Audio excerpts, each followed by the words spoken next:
Ito yung aking tinanim na cutting ng kalabas o kung tawagin ay miracle plants. Ay ngayon ay medyo malaki na at saka labas na yung kanyang mga ugat at kulang na sa nutrihino. Dito natin ilalagay sa malaki-laking polybag. At ito hindi na natin ilalagay sa lupa. Dito na natin pabubungahin. At ito yung nalaking puno ay walang kasino kung tanim ng malapad. Ito mga kabayan, atin ang lilipat.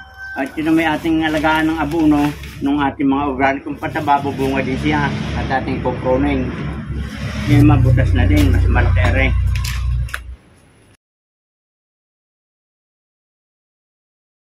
Kabayan, tsaan ang dahon nito, napakaigi rin sa ating mga marami ding benepisyo sa ating kalusugan sa yung bunga nito.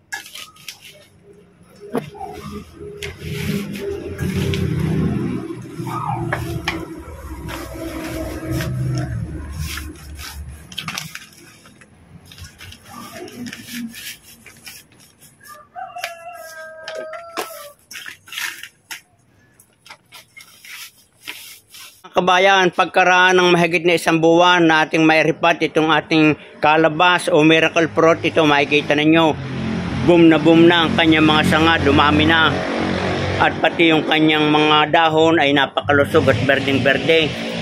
At ang ating naman gagawin ngayon sa mga sangang ito ay ating imamarkot o paugatan para dumami yung aking similya ng kalabas. Yan. At itong dahon nito mga kabayan ay pwede rin nating ilaga o gawin tsaa at ito yung napakahusay din sa ating kalusugan at yan yung napakaraming health benefits na makukuha ng ating katawan upang matulungan ang ating karamdaman.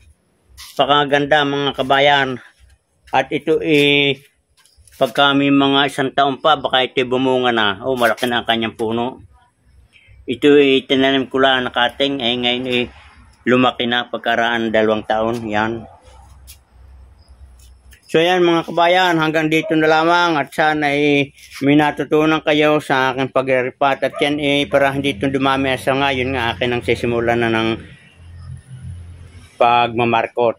At ang iba naman di aking tatanim ng cutting, susubukan ko kung mabubuhay sa cutting ng mas madali. Kung nyo nagustuhan ay huwag nyo kakalimutan paki-follow, share, and like and subscribe. Magandang araw kabayan, ingat kayo palagi.